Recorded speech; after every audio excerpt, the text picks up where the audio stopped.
Okay, so as it is Darwin Day, I want to read an appreciation of Charles Darwin.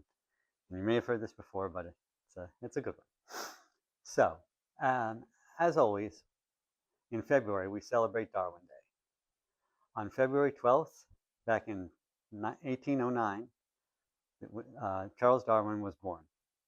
We celebrate Darwin Day because Darwin's discovery of the common descent of all living creatures and the discovery of the process of natural selection are fundamental to the humanist philosophy. Before Darwin, scientific and non-religious thinkers could doubt religious teaching about the genesis and the nature of life, but they had no alternate explanation. Darwin's theory of evolution, thoroughly proven through fossil discovery and the genetic relationship of all living things, provided that alternate explanation for the first time. Other scientists in many fields have strengthened and broadened our evidence that the faith-based story of creation and the purpose of humanity is false. But Darwin was the first to provide a comprehensive natural explanation of the living world, and that is why defenders of religious faith refuse to accept evolution as a fact and heap scorn on Darwin and his theory. Darwin explained how life could be so complex and varied without a creator, and that there was fossil and living evidence that no God created the diversity of life. He was brilliant in seeing this pattern, painstaking in cataloging thousands of examples of his theory in action, and brave in his willingness to publish his work, knowing that he endangered himself in challenging religious orthodoxy of the day. Brilliant, painstaking, and brave, and he put our intuition that we have no creator on a solid basis of evidence. For that, we honor Charles Darwin on his birthday today. Let's have a round of applause for Charles Darwin. Okay, and now let's move on to our program. Our speaker today is our own Ron Flannery. He's a computer scientist, futurist, and a Red Bank Humanist board member. Ron always has this great mix of a salesman's persuasion, an actor's talent, and a scientific mind that makes for a wonderful forum program. He's spoken to us many times on a number of different topics, from the psychology of art appreciation to genetics to artificial intelligence. And today, he will explain to us what is life. Okay. Thanks for that, Eric, but it's a lie. I'm not going to explain what is life. What I am going to do, I know it's called What is Life, but it's actually a book report. And the book was written by a fellow named Blaise Aguirre y Arcas, and that's the last time I'm going to say his whole name because I can never remember it. I'm just going to call him Blaise. And your first question should be, who is this guy and why should I care what he thinks? And what are his ideas? That's going to be the second half of this whole presentation. So starting off, who is he? And before I go on, I've got to apologize. I have a lot of speakers' notes that I was going to read off my screen, which you couldn't see, and I couldn't figure out how to set it up here. Too complicated. So I'm going to be doing this from memory, and my memory isn't that good anymore, so I may stumble a bit. So who is this guy? He's an AI researcher at Google. He's a software engineer. He invented face unlocking, music recognition, autocomplete. And autocomplete is what has turned into large language models and is now the basis for all the artificial intelligence that you see around us. So he's got a pretty extensive career. He works with a team of people that they call the Paradigms of Intelligence team. And they do research on the nature of intelligence, life, and computation. And they study things like, can a computer be an intelligent thing? And can a computer with intelligence impact humanity? And how is it going to do that? And how do we relate to that? And how do we deal with it? And so on. And they've done a lot of work in this area. He's written 4 books. The first, Ubi Sunt, that's Latin for where are we? They're all questions, right? Where are we? Who are we now? What is life? And what is intelligence? And this talk is only going to be a piece of what is intelligence. And at the bottom of the screen there, you see a web address. That's where you can read the book, What is Intelligence? So if you want to go into this in great detail, it's all out there for you on the internet. So what are the ideas expressed in this book? I was intrigued by this because a lot of these ideas were new to me. I went to Long Branch Public High and Christian Brothers Academy, and I was taught by Christian brothers. And when I learned biology, it was religious biology, right? So things have changed since then. And the ideas that he presents are very different from what I learned in high school.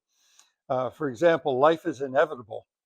The conclusions that he has come to is that given a minimal set of environmental factors, life is inevitable. As long as you live in a universe that allows for computation, life is inevitable, given a certain amount of randomness and time enough. And time is the big factor here. You're going to get life. And life is computational, right? Life at its basic nature is it's a computer. And I'll go into that in some depth. And life is a universal computer because there's a theory. I forget the name of it, but it's basically it says if you have a computer of any kind, it can emulate any other kind of computer. So if life is a computer, we can emulate an IBM mainframe, and an IBM mainframe could emulate us. It might take a long, long time to do that, but basically all computers have certain functions that they have to do, and if they can do them, they can pretend to be any other kind of computer. I'll talk more about that too. And complexity, and this is one of the big mind blowers for me, complexity arises from symbiogenesis. Um, and that's going to come up at the end of this talk. And it's an intriguing idea. All of these ideas are intriguing and they're questionable. So we'll probably have a lot to talk about. And normally, I ask you to hold your questions for the end. I time this out. I can do this in an hour and 10 minutes if I stop talking now and just start presenting. But normally I say wait till the end. But if you're confused at any point, just stop me and say, what the heck are you trying to say here? What do you mean by this already? Okay, at the very beginning, this is one of the oldest questions there has ever been, is where does life come from? Now, Blaise and his team say that life is inevitable, but for a long, long time, most of human history, it was a big mystery. Where does life come from? It can't just spring from rocks, right? Even Darwin said in a letter to a friend of his in 1863, it is mere rubbish thinking at present of origin of life. One might as well think of origin of matter, right? They didn't know anything about DNA. They didn't know anything about RNA. Biochemistry was not even a thought at that time. So, they'd look around and they say, well, where does life come from? It must come from God or the gods, or Zeus did it or whatever. But they had no scientific explanation for any of it. This is William Thomas. He became Lord Kelvin, and he gave a talk to the British Association for the Advancement of Science. And he said dead matter cannot become living without coming under the influence of matter previously alive. You can't get life from a rock. This seems to me as sure a teaching of science as the law of gravitation. Gravity was a law back then. Now it's just a theory. So the world began about 4.6 billion years ago. This is called the Hadean Eon, Hadean from Hades, because life was hell. I mean, there was no life, but Earth was hell at that point in time. It was a big hot ball of matter pulled together by gravity. That's called accretion. And the more matter that came together, eventually gravity pulled it into a ball shape. But this whole time it was just very, very hot. There was no water in liquid form at that time. This is also called the bombardment era because the Earth was constantly being hit by all of these rocks. Now, where did all this stuff come from? Well, there was a nebula that was created by the explosions of hundreds of suns that had preceded our solar system. And they left matter floating in space, some of it heavy elements like gold, silver, and iron, and things like that. And it all came together into these balls that became the planets, and the moon was formed at this time, um, presumably from a collision with another planetary body in the Earth splitting off the sun. This was followed a billion years later by the Archean eon. And the Archean eon, Earth cooled off.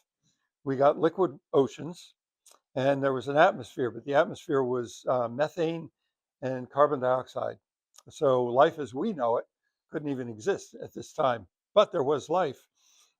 In this picture, you see these patties, and what those were, and this was in my notes, I forget what they're called, stromatolites, and they were layers of microscopic organisms that were layered, and they would build up these little piles of things.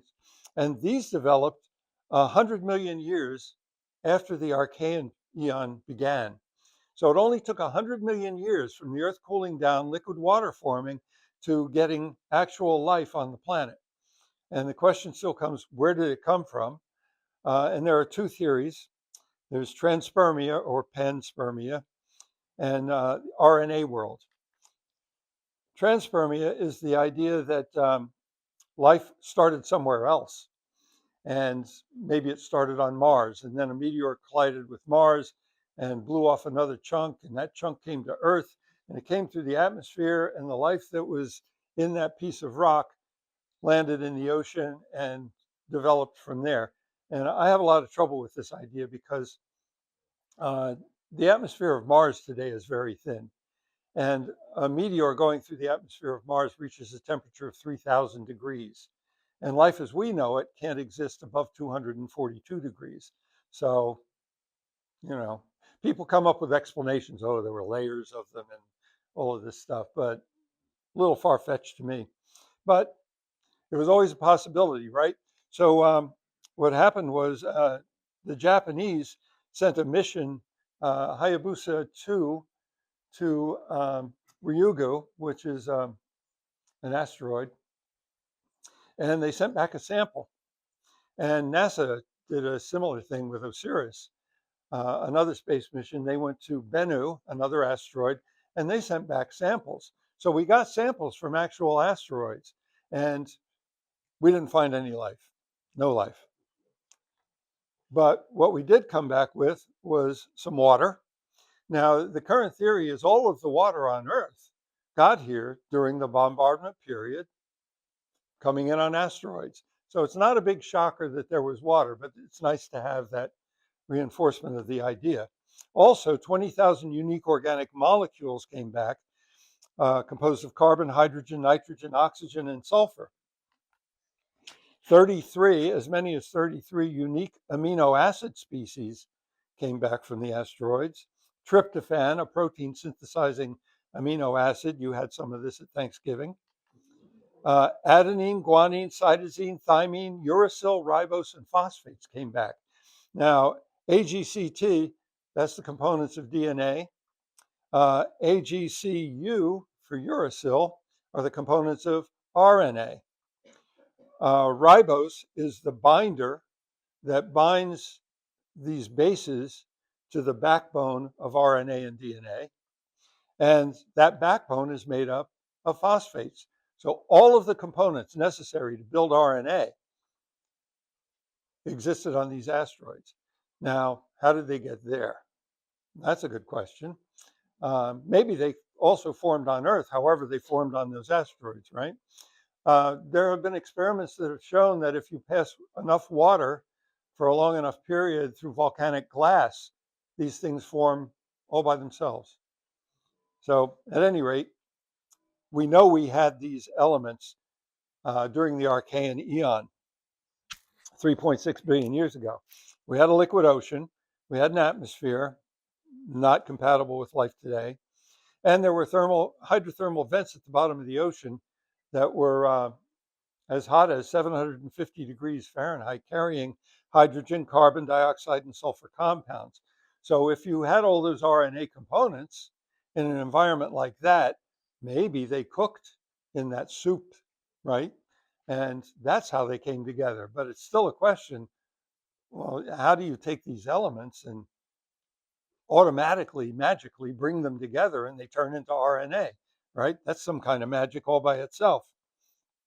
So to explain that, now Blaise and his team are computer scientists.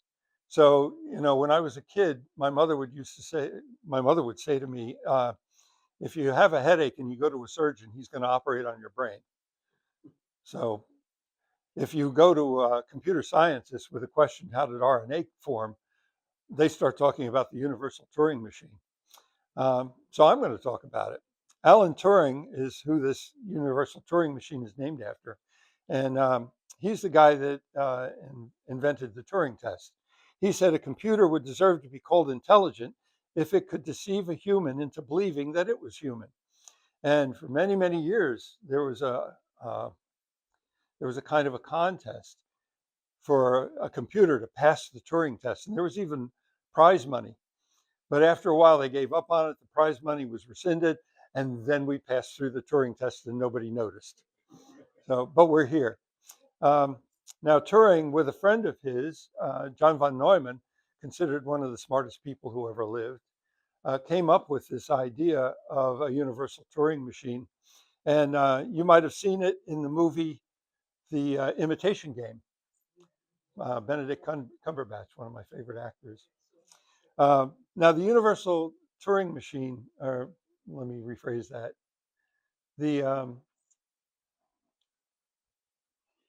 Here's where my brain is failing me. The intelligence game, is that what it was called? The imitation game. The imitation game, that name didn't refer to the computer he was building at all. The imitation game was imitating life and building a computer based on how life works. That was the imitation game. And I'm going to let Blaise, this is Blaise Arkell-Egaris. I'm going to let him explain it. But before I turn this on, let me describe what he's going to describe, because it'll help. He's going to show you a machine, which is the bare minimum universal Turing machine. And all it is a tape that moves from one reel to another. And on the tape, it's got instructions, computer instructions. And the instructions say, move the tape one space this way, move the tape one space that way, read what's on the tape, write something else on the tape, erase what's on the tape. So that's all it can do. It can read instructions and it can do what they say, and the instructions are minimal. And from that, you get a universal Turing machine. So take it away, Blaise.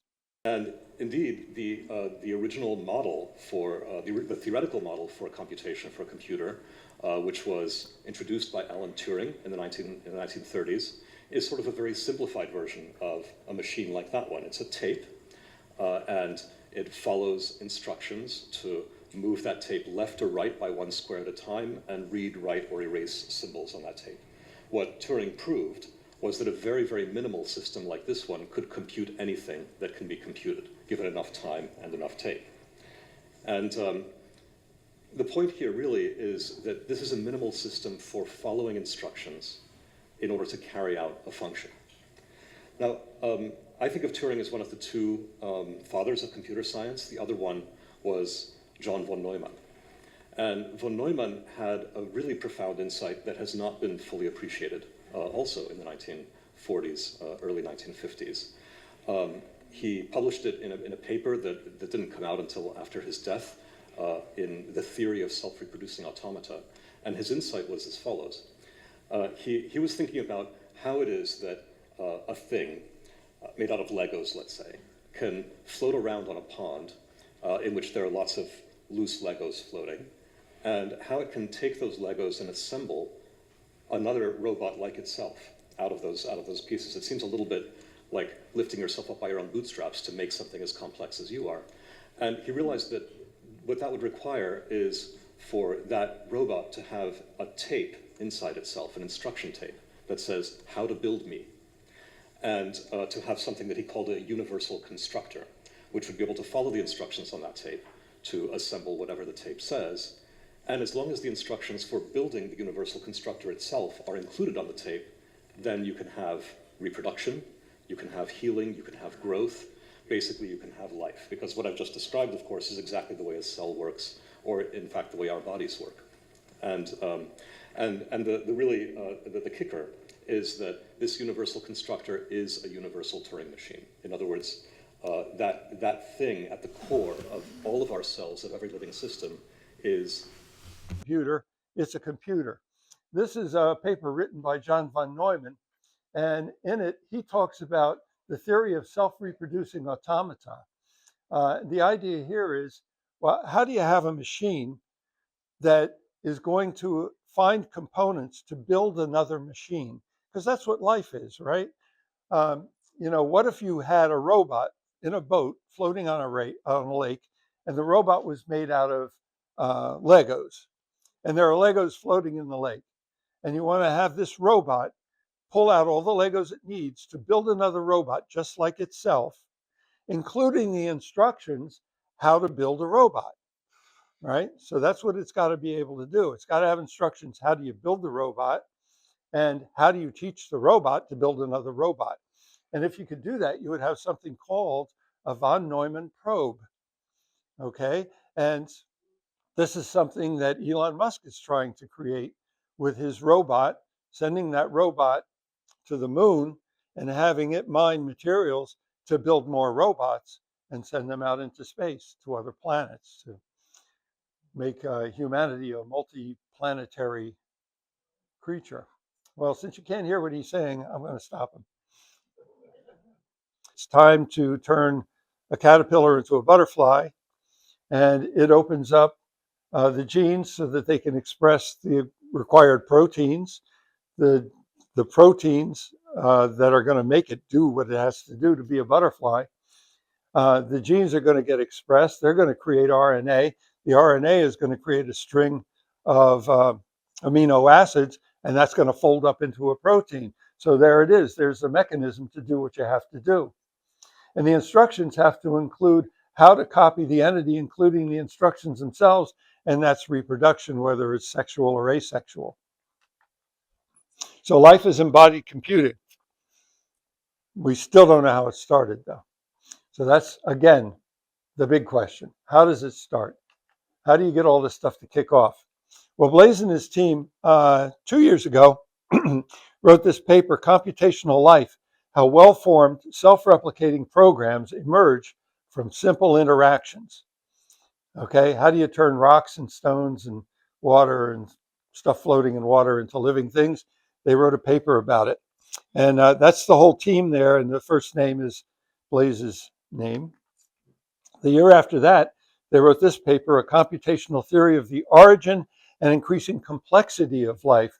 So they're going to explain how life evolves as well. And their first premise is the emergence of function and purpose of life is computational at every scale. So somehow chemicals are going to turn into a computer. And if that can happen, then life is computational. There you go. Now, the simulations that they ran to prove this concept suggest that in general, life arises spontaneously whenever the conditions permit. What are the conditions? You got to have a universe where computation is possible. Well, we live in that universe. You got to have the materials necessary, and we live on a world that has those materials. You got to have a little variability. You got to have lots and lots of time. So Earth is the place, and the conditions are minimal. You need the environment and randomness and time. So here's the simulation that they ran. And it's a little complicated if you're not into computers. Don't worry about the details, just get the idea. You can see the instructions. They came up with, well, they found a programming language that was the simplest one they can find. It's called BF. These are the instructions. There's only 8 of them, and they're pretty simple. They deal with a data pointer. So you'll have a string of these characters, and the data pointer is going to move along based on the instructions. So if the instruction is the right arrow, that says move the data pointer one space to the right. And if it's the other arrow, it's move it to the left. And when you get there, if there's a plus sign, increment what's there. What's there is either going to be another programming command or there's going to be nothing there. That's all you got is programming commands. So you can decrement its value, you can output a byte, that's how it does a write. This is how it does a read. And these two symbols are used to do an if this is true, do this stuff. And if it's not true, jump over it. That's an if-then statement. So here's a sample. And you notice there's a letter A in there. These symbols are all represented in ASCII code. ASCII code is what a computer basically uses to represent characters. And it's using 8 digits to do it, or sorry, 8 bits. They're binary digits. That's why they're called bits, binary digit. And in 8 bits, you can represent 256 values if you include all zeros, right? So with only 8 out of 256 values, anything that's not one of those 8 is going to be discarded. So we wouldn't use the letter A. But if we found the letter A, it's just a number. I think it's, 16? It's 40, isn't it? Well, 40 is a lowercase a. That's a capital A. I forget what the, well, okay. But if it was a lowercase a, okay, that would be the number 40. And if you incremented it by 1, it would turn into a lowercase b. And if you found a lowercase c and you decremented it by 1, it would turn into a lowercase b. Okay, so that's basically how it all works. It's just numbers. And if the numbers say it's a right arrow, because it's the right number to be an ASCII arrow, then that's what it's going to be. 8 commands in the language. Each one consists of a single character. And in the experiment, what they did was they took a random number generator and they generated 8,000 strings, 64 characters long. Now, I couldn't present 64 characters on the screen because you wouldn't be able to read them. They'd be too tiny. So assume that this line is 64 characters long, okay?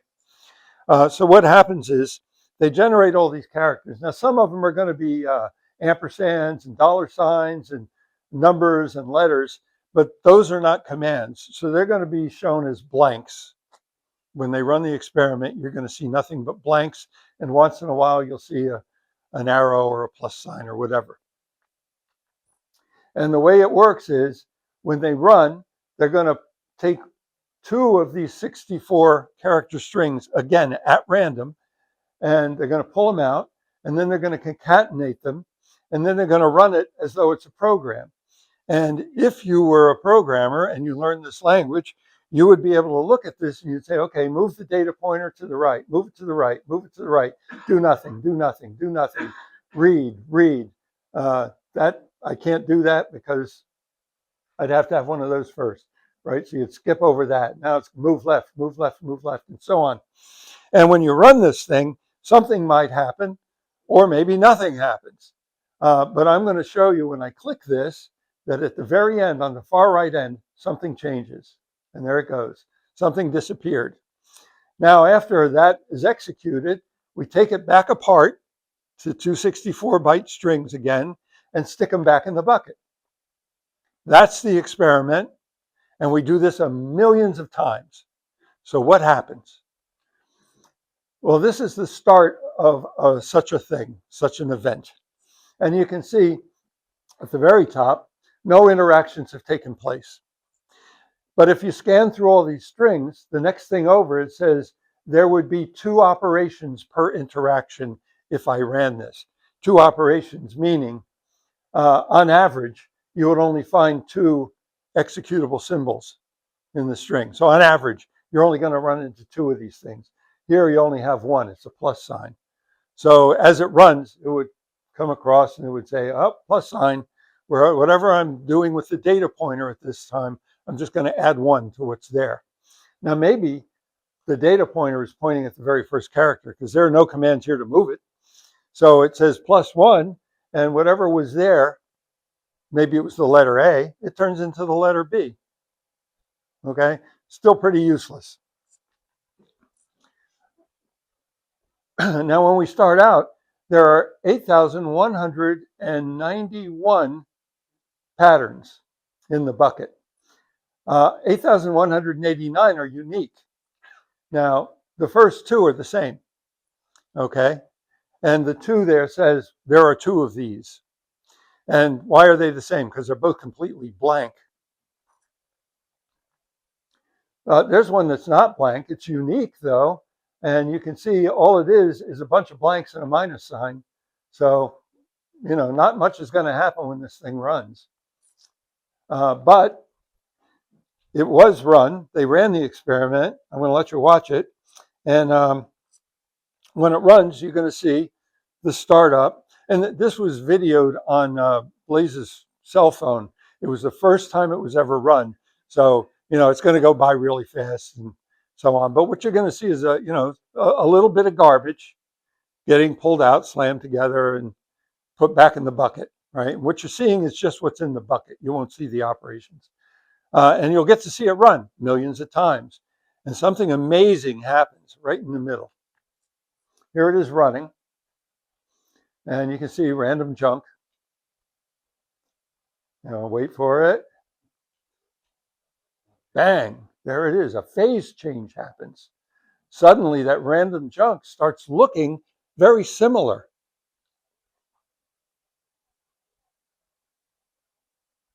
So what happened, right? Well, here's a sample run. This is not the one you just saw. This is another run. But there's the bucket after 5 million interactions. And after 5 million interactions, you can see there's a lot of uniformity in what's in the bucket now. It started with very sparse commands, and now it's got a lot of commands. The average now at the top, you can see 1,374 operations are possible now per interaction. There are only 846 unique patterns, where remember before there was 8,189. So that means something is replicating many times, many times. The best one, the best replicator is that first line. Looks pretty simple, but it's managed to replicate itself 2,616 times, which is kind of mind-blowing. The third line down looks just like the first line, but it only replicated 172 times. And the only difference is that one character in those two places. That's the only difference. And yet the first one is 17 times better at replicating and surviving than the third line. Here's another run. After almost 8 million interactions, again, you can see lots of consistency in what was produced, totally at random. And the first one reproduced 5,071 times, and the next most capable replicator only 297 times. And the only difference is one character at the end there. And again, 15 times better, the first one, than the second one. And it all happened as if by magic. What this chart shows is every dot here is operations happening. Okay, so as this random code is pulled out of the bucket, stuck together, and it's run like a computer program, every time an operation occurs, there's a black dot. So at the very beginning, you see there are very few black dots. Very few operations actually happen. And in fact, at the very beginning, it's only on average 2 per line. And it goes on like that for quite a long time. It gets a little denser around here. You can see there's a little jump there. It got a little denser. A lot more operations are happening, but less than 1,000. And then suddenly at 15 million interactions, phase change. And you saw it happen when we ran that sample. And now you're getting operations well into the 10,000s, tens of thousands of operations are happening now. No. And not only that, but the replicators don't even look the same. The successful replicators look totally different. So as this thing evolves, it's all totally random. Even the replicators are random. But one thing is for sure, the code is no longer random, it's purposive because it's replicating itself, which is an interesting idea from the standpoint of Darwinian evolution. If something survives, it survives, right? If something can replicate and nothing else can replicate, then it's going to survive, and all the other stuff is going to get overwritten by things that can replicate. And what you're going to get is, say what? Something has intelligence. If you consider the ability to replicate and survive intelligence, which in biological terms you do, then yeah, there's intelligence there. But it's coming from nowhere. That's the amazing thing. Life is coming from nowhere, but it's little replicators being joined together, turning into bigger replicators and more survivability as it goes. This is the string from the first run that we saw. And if you were a computer programmer and you understood this language, you could step through here and figure out how it's replicating itself. But what you couldn't do is look at it and say, I know how it got to be this way. That you couldn't do. And that's the same thing with RNA. Biologists can look at it and say, oh, I see how this works. I can show you how it works. I can step through what it's doing, but they can't tell you how it got to be the way it is. And it raises another question too. If these simulations can replicate and the replicators that are successful can look entirely different on different runs, maybe life could have evolved in a totally different way on this planet if RNA had just assembled itself into a different looking replicator. But RNA did it. The emergence of function and purpose is just like what we see in RNA. We had all of those components and they got put together quite at random. The emergence of function and purpose is just like what we see in organic life. We had the nitrogen base, adenine, cytosine, guanine, and uracil. We had all those bases. We have the sugar, ribose, to form the backbone, and we've got the phosphate group to attach. I got that backwards. Phosphate makes the backbones, I think. Yeah. And we know they could have come to Earth from an asteroid, or they could have been made here. We don't really know. But this emergence of function and purpose is just like what we see in organic life at every scale. These simulations suggest that in general, life could arise, and this is a leap, right? We were looking at a computer running computer code, and now we're saying, well, RNA could have been done the same way. And that's kind of a leap, but if you can accept that, then life can arise spontaneously whenever the conditions permit. And these conditions are pretty much minimal. You need an environment capable of supporting computation, some randomness, and enough time. Randomness. Life is computation. That's the conclusion that we come to.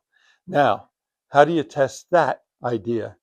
If life is computation, then what can you presume from that? Well, life we know is a universal computer because it's an entity with a stored set of instructions. We've got that part. There's mechanisms to read, edit, and follow the instructions. We've got that part. And we've got a way of copying the Legos and the instructions on how to put the Legos together. So we've got that part. In the artificial life experiments, complexity arises without random mutation. And this is an interesting idea too. The first time they wanted to run this, they put in a dial for mutation. They had a value. They said, well, every 1,000 operations that we do, let's throw in a mutation. Because they were taught, like I was taught, that Darwinian evolution requires mutations. It requires variation so you can do survival of the fittest. So they assumed that was true. So they put in the variable. And they wanted to find the threshold. What's the minimum number of mutations you need to get evolution? And they started at some number and they started turning it down and they kept getting evolution, and they turned it down some more, kept getting evolution. They turned it all the way down to 0 and they kept getting evolution. they kept getting increased complexity. And they said, you mean you don't need mutation? How can this be? But they had the mechanism to erase and overwrite in the code.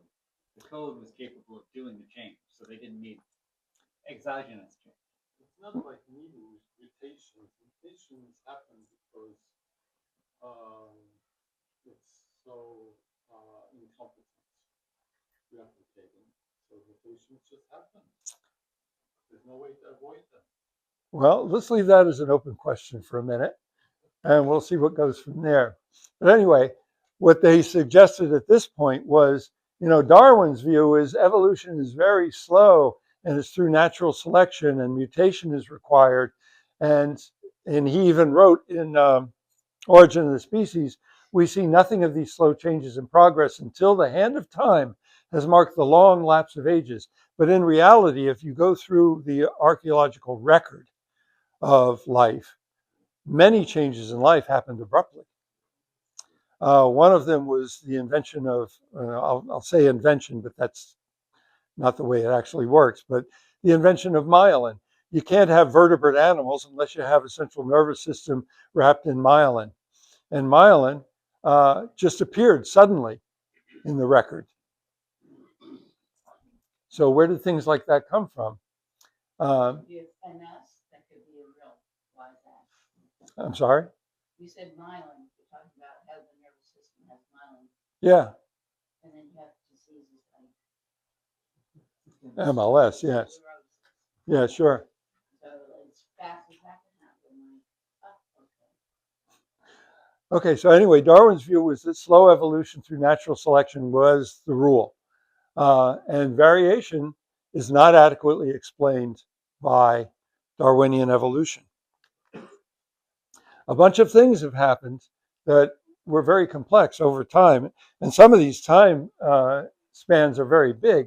Like to go from single cell organisms, it took a couple of billion years to get to a eukaryote, and then another billion years to get to multicellular organisms. But they appear suddenly, right? It's not like they slowly turn into these things. It's always an abrupt thing when it does happen.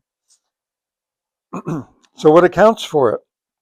If it's not mutation, what's going on?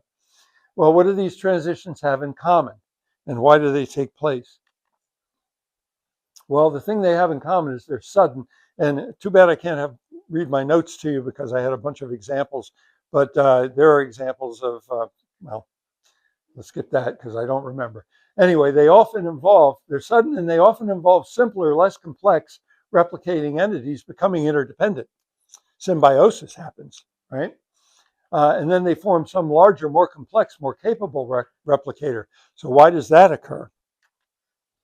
Now, this was discovered in 1969 by Lynn Margulis. She was doing research on eukaryotes. And what she realized when she was doing her research is that a eukaryote, those are the cells that we're made of, and the cells that most of the plants and animals on the planet are made of, eukaryotic cells. What they have is they have a cell with a nucleus, and in that nucleus, there's the DNA of the eukaryote. And in humans, that's 23 chromosomes. But she recognized that there was also another entity inside eukaryotic cells that had its own DNA. So, when they say we have 23 chromosomes, we got 24 if you count the DNA that's in that other component. So she came up with the idea that maybe there was a symbiotic event where two organisms somehow combined into one, and that's what the modern eukaryotic cell is.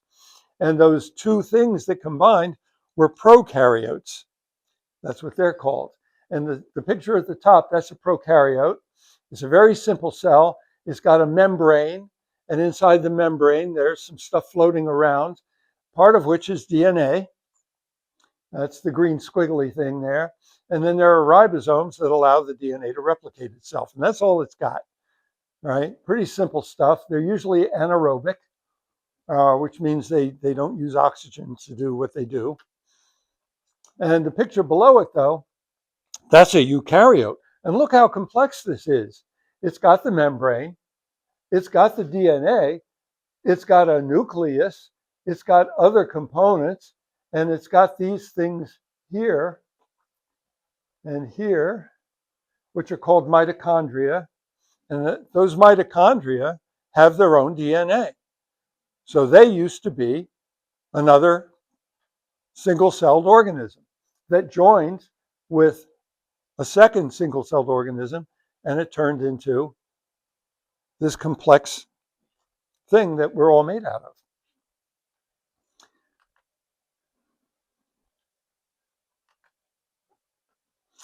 Lynn Sagan wrote a paper in 1966 on the origin of mitosing cells.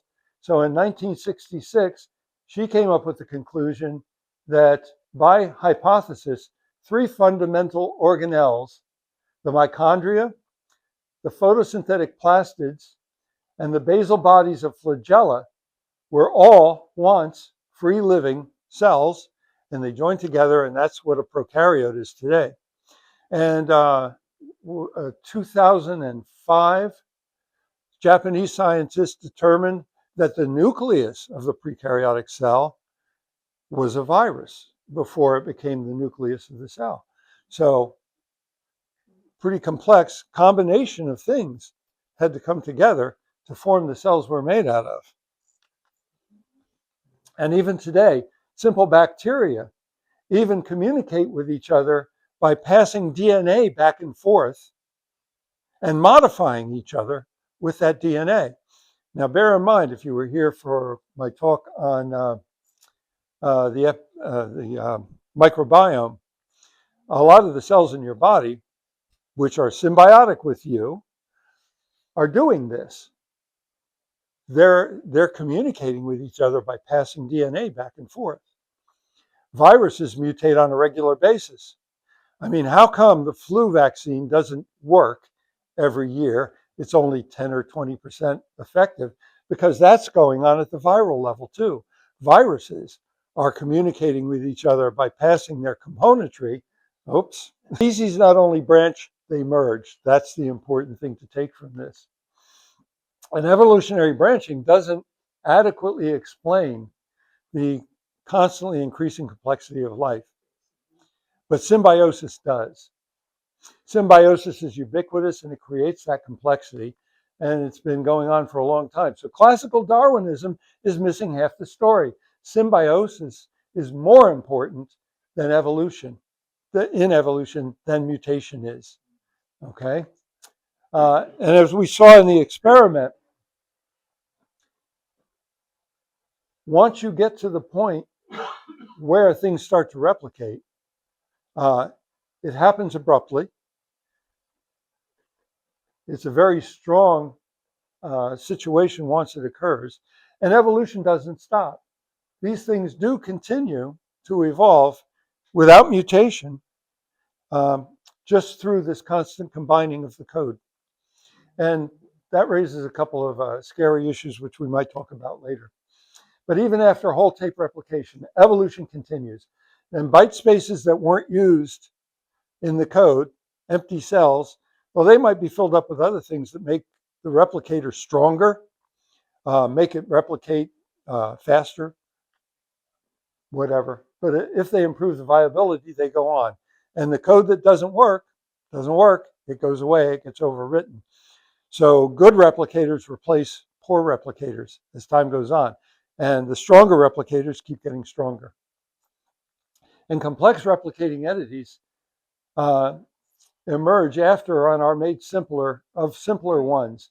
So here's a thought. If that's true, we should be able to look into the genetic code of a living thing, and we should see indications that this stuff has been going on. We should be able to look into DNA, and we should be able to find pieces of replicators that got overwritten or became useless. They're still there. They just don't do anything. Or we might find very strong replicators that are built of smaller pieces that are very functional. And we should also be able to find pieces that don't do anything. They're truly garbage, and you might want to throw them away. And we should also find pieces that are so good they get used over and over and over again. So one of the proofs that this theory is a good solid theory is to look at DNA and figure that stuff out. So we're going to do just that. And I think I said everything I was going to say about this. So here's DNA. This is human DNA. And this blue segment here, this very skinny triangle, that's all of the genes that go to make up proteins. Less than 2% of your DNA is used to make proteins. Now, this should come as a shock because proteins do everything that your body requires, everything. And only 2% of your DNA is there to do that? What's the rest of that stuff? The rest of that stuff, they used to call that junk DNA, right? Well, what's it doing there? If it's junk, why are we carrying it around? The way proteins are made. At some point, your epigenome, your epigenetics says, you're a caterpillar, it's time to turn into a butterfly. Okay? So to turn into a butterfly, we're going to have to produce a protein. So to produce that protein, we have to go into the DNA to find the instructions for making the protein.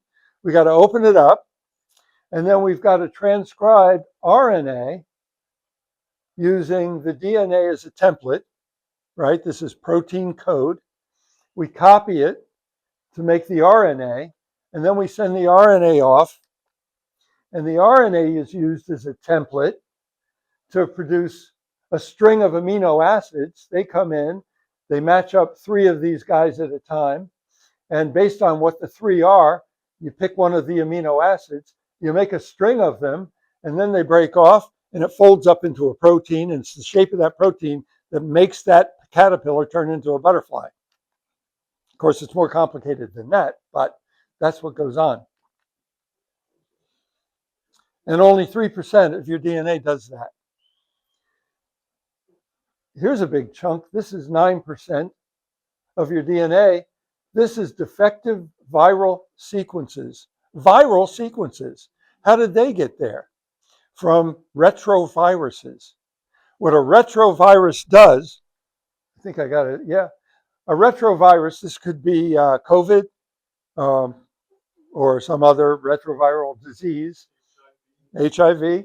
So here's a COVID virus, and it's got proteins on the outside of it, and those proteins allow it to break through the shell of a eukaryotic cell, right? This is a cell in your body.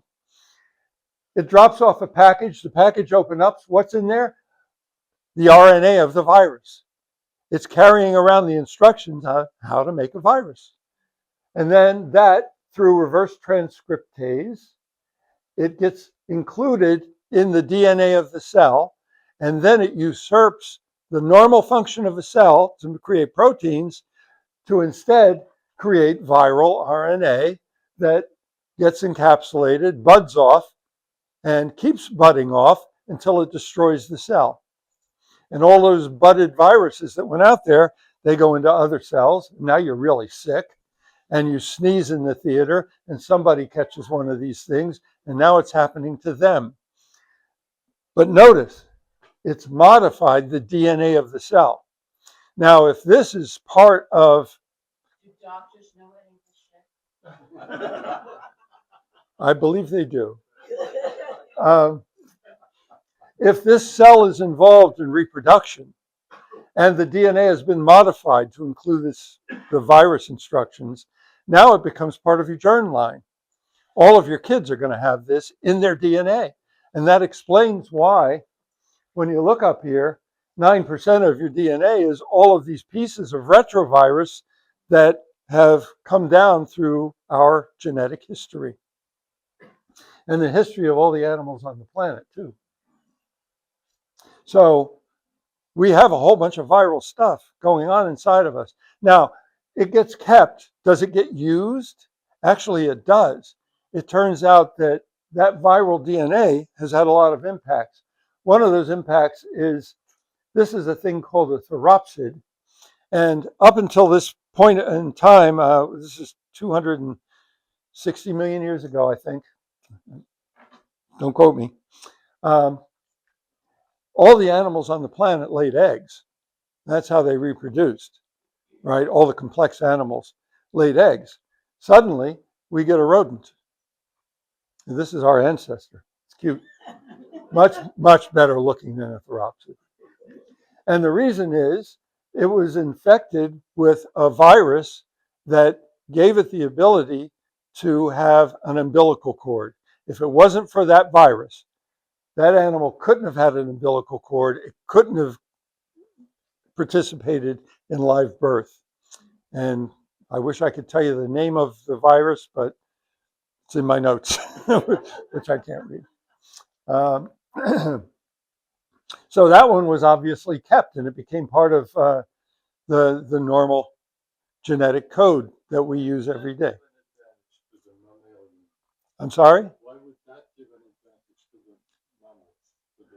Well, one of the reasons they think dinosaurs disappeared is because they would lay eggs, and mammals would come along and eat the eggs, right? So there's a big advantage in giving live birth and having offspring that could actually walk early on and leave the nest and so on. And yeah, well, it's believed dinosaurs tried to protect the eggs, but they couldn't be there all the time, you know. With live animals, you protect them. Right, and you can travel in groups and all that stuff. I thought it was more like gestation because you can have a mammal take care of the baby for 9 months now. Right, internally, and a deer is born with the ability to stand up and walk really quickly as a result of that. Anyway, so there are some other things going on. 22% of your DNA is something called introns over here, and what was that one? More introns up there, another 6%. So 28% of your DNA is introns. What are introns? Introns are pieces of code that don't do anything useful.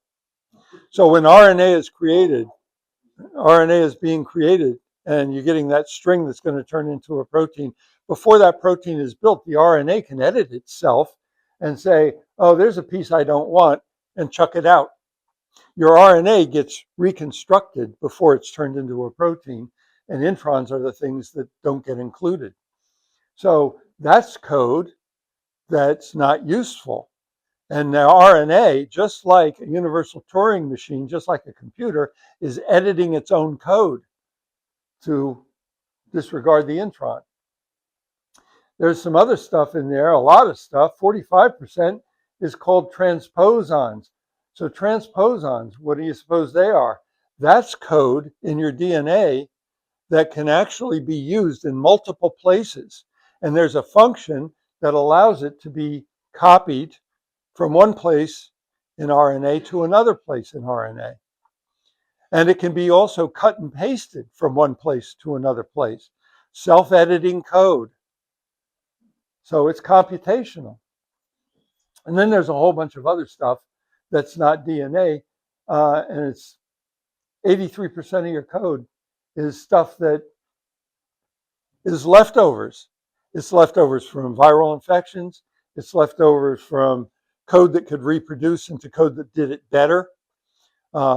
It's just stuff that's been moved in and out and cut and pasted and manipulated over time. And 83% of it, there's the junk DNA nobody could explain, right? Now, DNA is also very compressible, and this is another idea that's a little hard to grasp, but suppose you had a book, and in the book the word transpose appeared many, many times. And you wanted to put that book in a computer, and you want to compress it first so it doesn't take up a lot of space. So one of the things you could do is you could go through the book and you could say, oh, there's the word transpose. I'm going to replace that with a $sign. So every time you read the book, when I pull it out of the computer, if I see a $sign, I'm going to replace it with the word transpose. That's called compression and decompression. And if you've got a lot of stuff that's similar in the book and appears over and over again, it might not just be a word, it might be a whole paragraph. It might be the same photograph appears 4 times. Well, rather than put it in there 4 times, just put it in there once and have a pointer to it and say, I'm going to do this 4 times, right? And that's compression. If your DNA was typed out on paper, it would take 100,000 pages to write it. But it can be compressed so small, you could attach it to an email and mail it to somebody. So it's very compressible. What does that mean? It means there are a lot of pieces in there that are duplicates of other pieces. And the DNA of all animals is even more compressible than the DNA of humans. There is lots and lots of similarities. A human and a chimpanzee are more than 99.9% similar in DNA. So very compressible and easy to accept. What? Just as for example, animals that have eyes, there's got to be a common genetic. If their eyes evolved the way our eyes did. But that's another discussion. Yeah. The two arrows at the top, that's humans and the fruit fly. We're 60% the same in our DNA as a fruit fly. We're 40% the same as a banana, right? So going across different species, very, very highly compressible. Lots and lots of replication. A lot of that code is viruses, and we all get the same viruses, so that same virus code is going to appear all over the place. Cows are 12% compatible with, lizards in their DNA. A cow and a lizard, they don't look anything alike. Here's another thing about computational life. You know from my talk in epigenetics that the epigenome is going to tell, I did it again, Jesus Christ. Your epigenome is going to determine when this thing is gestating inside an egg that you got to build ribs out of it. Well, it's not one instruction per pair of ribs. It doesn't work like that. It's the epigenome saying, I have a condition. And the condition says, make these two ribs. So it causes the creation of the protein to make the ribs. And it controls how big the ribs are going to be by how much of the protein is expressed. And then it says, well, I got to make another rib. So it says, make the protein to do that. And this is where it has to take place. And it does this over and over and over again. So there's not 200 instructions, one instruction per pair of ribs. It's more like a loop in code. And it's a subroutine to make ribs. Yeah. And it's just a simple loop. I have a condition that says I got to make a rib. So I'm going to trigger the protein. And do I still have the condition? Yeah, make another rib. And I keep doing this until the condition goes away. And then you fall out of the loop. I know when not to do that. That's another discussion too. But anyway, if you're going to talk about computational life, now you can see that we've got a computer running in here that's doing all of these things. And when we were turned into eukaryotic cells, we had ribosomes that have their own DNA. So they have a level of complexity. And then they're brought into this cell with another set of DNA, and that has a level of complexity. And when you combine them, you get twice the complexity, twice the computation has to take place, and more, because now they have to live together. So there are functions that have to be added to both of these little computers, and it gets more complicated. And when you get to a multicellular animal, say it's an animal with 1,000 cells, it gets more than 1,000 times more computational, right? Because all of those cells are going to take on different functionality and they have to communicate with each other, and the different functions have to be described in different places. So the complexity goes way up. When you get to something as complex as a human, you get a lot of complexity. When I was in CBA, and I was in the biology class where they talked about this kind of thing, although not in this kind of detail, they gave me a list of things that a living organism had to be able to do to be considered alive. And one of the discussions was, how do you know fire is not a living thing? Well, because it doesn't do all of those things, right? But it does a lot of them. And for a long time, people thought that fire was a living thing. Which one does it not do? What it does not do, what doesn't it do? I don't know. That's a good question. I forget. But anyway, if you go by that premise, then viruses aren't alive. But viruses carry instructions for a kind of living, right? They carry their RNA around with them and they can drop it into a cell, and the RNA knows how to assimilate itself into the DNA of an organism that is alive and make that organism reproduce it for itself. So it's alive as a third party entity kind of thing. Very strange. Well, not exactly. Another discussion. But by that definition, then mules aren't alive and worker bees aren't alive because they're sterile. They don't reproduce. So Blaise and his team came up with a new definition of what is life. And that definition is that life is self-modifying computronium. Computronium, that's a good word, huh? That's a phase of matter that supports computation and contains distinct interacting components like a computer chip, or like a brain cell, or like a eukaryotic cell with DNA in it. Life is self-modifying computronium arising from selection for dynamic stability, and it evolves through the symbiotic composition of simpler, dynamically stable entities. Its dynamic stability, that means it has to be able to survive, it has to be able to repair itself, right? And that's all the business of read, edit, write, and execute. And it has to be self-modifying, of course. And humans then, based on this, are computational life. We are all computational life.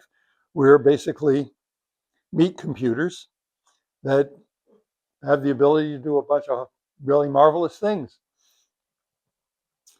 But you could also say that the Earth is a living thing. It's self-modifying. If you think of a symbiotic relationship as a living thing. Now, a human with artificial kidneys, you would say, is a living thing, right? But if the kidney broke, the artificial kidney broke, they would die. So they're not alive without the artificial kidney. And if the artificial kidney couldn't function as an artificial kidney, it wouldn't be an artificial kidney. It would be a piece of junk with no function. Well, by that definition, then, the biosphere of the planet is alive, right? You got your microbiome, which is part of you, and you couldn't survive very well without it. You could function maybe, maybe not. You could be kind of healthy, but not as healthy as we are because we all have pretty healthy microbiomes.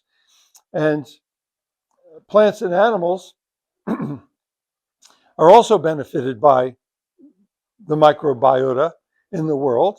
Plants grow and animals eat them. Plants produce oxygen. Animals produce carbon dioxide. The plants use the carbon dioxide to grow. The animals eat the plants. The animals produce fertilizer. That helps the plants to grow. The animals go on eating them. They both produce the atmosphere that we breathe. Rainforests produce the atmosphere we breathe. The oceans produce the atmosphere we breathe. And we're all interdependent. So you could say that the Earth is a single organism. But it doesn't reproduce. Well, if we go to Mars, like Elon Musk says, and we terraform it, then the Earth has reproduced itself, in effect.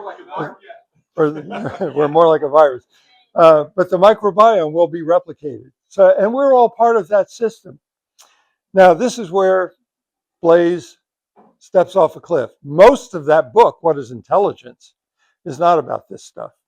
Most of it is about computers and intelligence as something that arises from, again, mere dead matter. And his premise is this. The phone didn't spring into existence all by itself, right? The cell phone. It was made by us. And we keep improving it. So it's evolving. And it's improving to the point where the latest telephones are capable of running AI models. So they're getting intelligence. And like it or not, we've become interdependent with our technology. We can't survive without the technology that exists on this planet. We can't survive without the animals we've domesticated and the plants we've domesticated and the technologies we've created. We're all interdependent at this point. So in conclusion, and I know that's an abrupt stop, but I don't want to go any farther into the book than that. Life is embodied computation.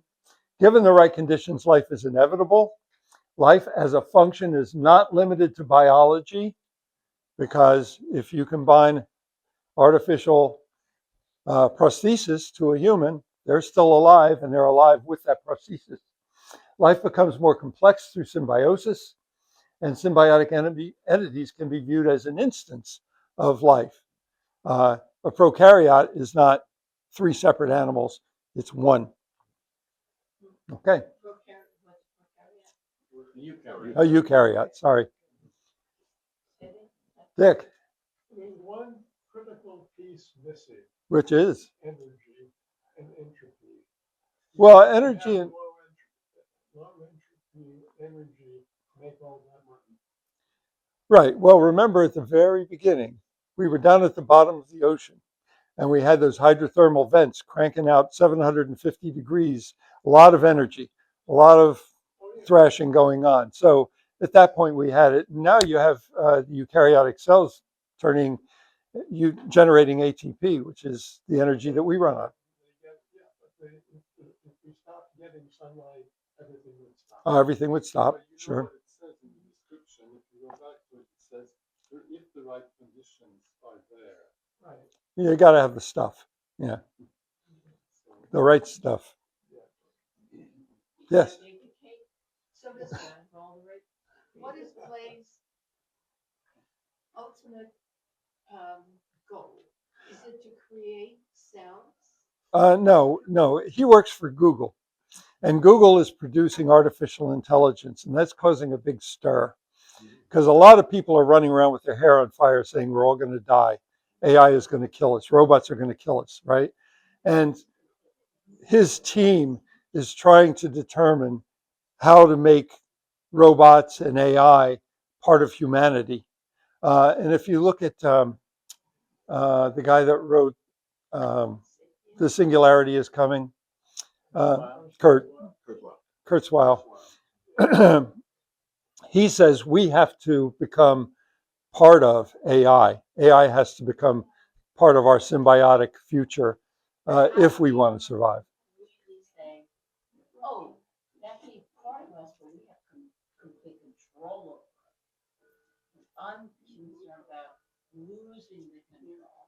Well, and that's why he says we have to become we have to be integrated with AI. Otherwise, you're going to be in the situation of according to him, we're already smarter. In fact, according to Blaze, we're a lot smarter. If you've got a cell phone in your pocket, you've got all of the knowledge of humanity at your fingertips. That makes you smarter. And if you've got an AI running in there, you can even talk to it and ask it questions and get corrected and sometimes be lied to. But you're a lot smarter, right? So our intelligence, yeah. Another point that's made in this book is that, and he's pretty strong on this idea, he says the reasons we have increased our intelligence is because we're social animals, and living in a society makes you smarter as a group, right? Not everybody's an Einstein, and yet we all take credit. We all say, oh, we're humans, and we've had an Einstein, and we've had a Shakespeare, and we've had a Blaise Arkell, and so we're all smart, but we're not all smart, but we all benefit from our collective genius. That's one of the great things about being a human is we have that collective genius. Dogs don't have that, but they work better in packs than they do as individuals. Yeah. When I was working with DLG, they had something called homunculus work. I don't know if I have this right. but they're trying to make humans act like computers, rather than the way we're going now, which is to have computers act like humans, like robots. They're trying to make humans into computers. That's what the DoD was working on. Well, good luck with that. I don't know. No, I haven't heard of that, but that I don't think that'll work because we've got pick a number, 3 million years of evolution designing how we behave, and you're gonna dictate that that's not correct, and you're gonna behave a different way. People don't work that way. Well, oh, I see. Yeah, you can kind of do that with drugs if you turn off all the emotionality and everything, right? But you're still not going to be smart as a computer flying the jet. You know, you're not going to have the reaction time that the computer would have.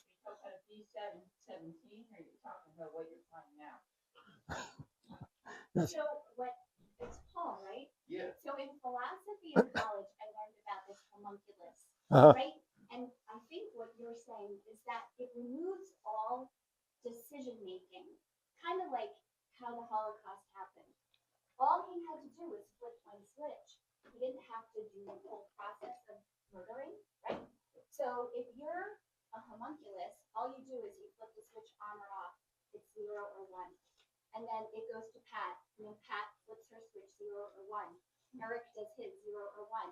And all of us together, we've just killed a bunch of people. Do you know what I mean? But none of us has perfect responsibility for that because all we're doing is our one little job. Yeah, yeah. It scared me when I thought of it that way. Yeah, that's another discussion. But yeah, it's evolutionary psychology is a really interesting study, and mob behavior is one of the outputs of our evolutionary psychology. And yeah, a lot of our psychology is good, but a lot of it is bad. And a large part of that is the fact that it developed in an environment that no longer exists. All of our psychology is designed for a world that just doesn't exist anymore, and yet we're still behaving as though it does, and that causes a lot of problems. What's the maximum number of people you can relate to? It's like 350 max, and yet there are people with more friends than that on Facebook. Yeah, so things are going awry. Yeah. Anybody else? Questions, thoughts, ideas? Yesterday I was watching a show on History Channel. Yeah. About instead of sending humans to Mars or even beyond, we should send robots. Yeah. With 3D printers who will replicate themselves there. Yeah. Right.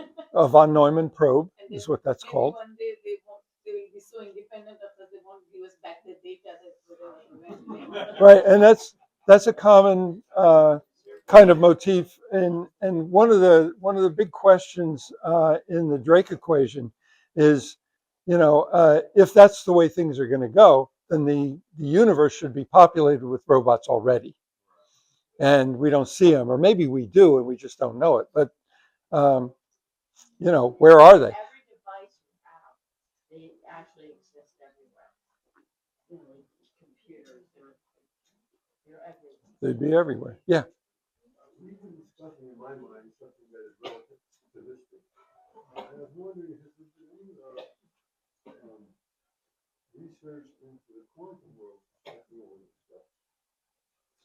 Yeah, there's a mathematician, Penrose. He thinks that the brain it only works because of quantum effects. He came up with quantum tunnels in the brain and all of that. And if you don't have that kind of functionality, you couldn't think. I don't know. I don't know if I buy into it. One of the things that's on the horizon is quantum computers that are going to be used possibly for AI. And if they're as powerful and as fast as people think they're going to be, then the AI that comes out of that is going to be way beyond anything we can even comprehend. So I'm waiting to see what happens there. It's interesting that we've all lived long enough to live in the future, isn't it? I mean, living in the future is crazy. I can't keep up with it. Who's gonna still pick the grapes and do the Robots. We're going to be like almost annihilated. No, we're all going to be retired, which isn't so bad. I like being retired. Socialism is certainly something we should be talking about in a big way. Yes.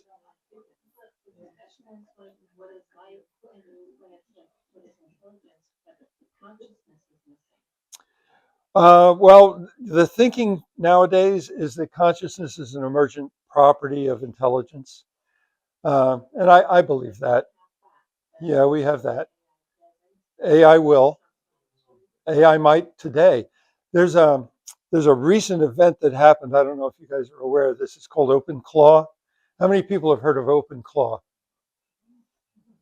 One? None? My wife has heard of it because I've talked to her about it. Anyway, Open Claw.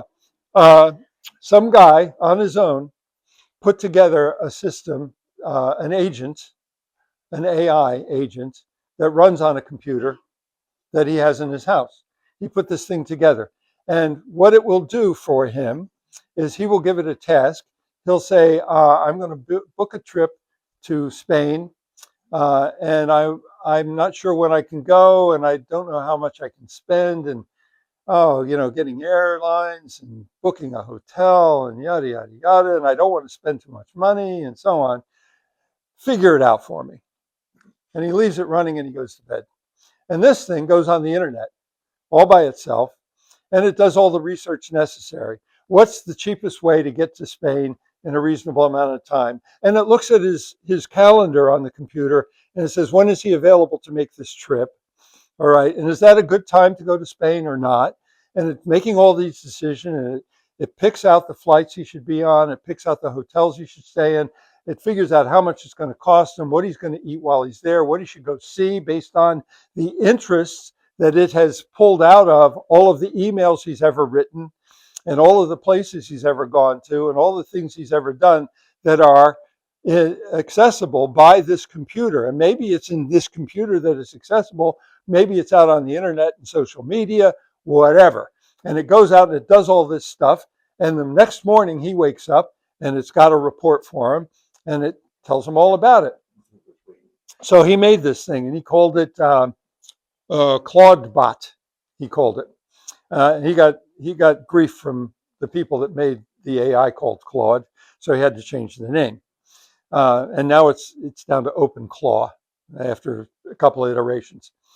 So one of the interesting things that has happened is he made it open source, which means anybody can go get the code that runs Claudebot and install it on their computer. So I could put it on this computer and it would do those things for me. Wonderful. So people have gone and done that. Thousands of people have loaded Claudebot onto a computer. The next thing that happened was Claudebot started up Open Book. Is that it? Or Clawbook? Moltbook. It's called Moltbook. It's like Facebook, but it's for these clients. And they're all talking to each other, the clients, because they can do it, right? They can go out, they can find this Moltbook, and they can post messages and they can read all the messages and they're into conversations and they've started a religion. What was the religion called? They call themselves Crustafarians, right? Their symbol is a lobster. No humans allowed. No humans. Well, you can read it, but you can't write. But you can read what's out there. And this to me is getting scary. And I watched a video yesterday where what they found is the Claude code has injected into it some hidden prompts. And they don't know how it got in there. Now, it might have been a hacker that put it in there, but it might have been a bot putting it in another bot. So this goes back to what I just talked about. This is one bot injecting code into another bot, which means they're going to evolve. But what they discovered was this code that they're finding inside the Claude bot now is detrimental. It's a big security breach. It allows all kinds of really bad things to happen, like, Claude can come to your computer at your house, get on it, and find out everything about you, and then delete all your records. And like that would be good for the Claude bot, right? Because that would improve its survivability, but it would be bad for you. So now there's an effort underway to shut these things down. Now, why did a single person do this? Why didn't a company like Google do this? Because Google was afraid of that very thing happening. Because guys like Blaze know that if you allow these intelligences to get out there in the wild and start talking to each other, they're going to start to evolve. Might not be real good for us. We're not ready for that yet, right? But strange things are happening. We live in the future. We live in interesting times. It's not Anthropic's Claude you're talking about. Anthropic company?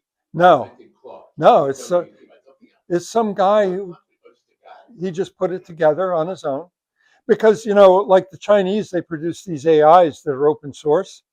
You can go get all the code you want to build your own AI in your basement. If you got enough equipment to do it, you can do it.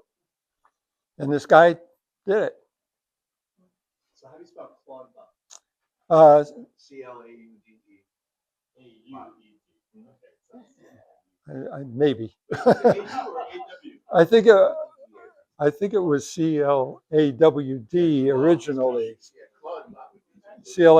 No, it's C-L-A-U-D originally.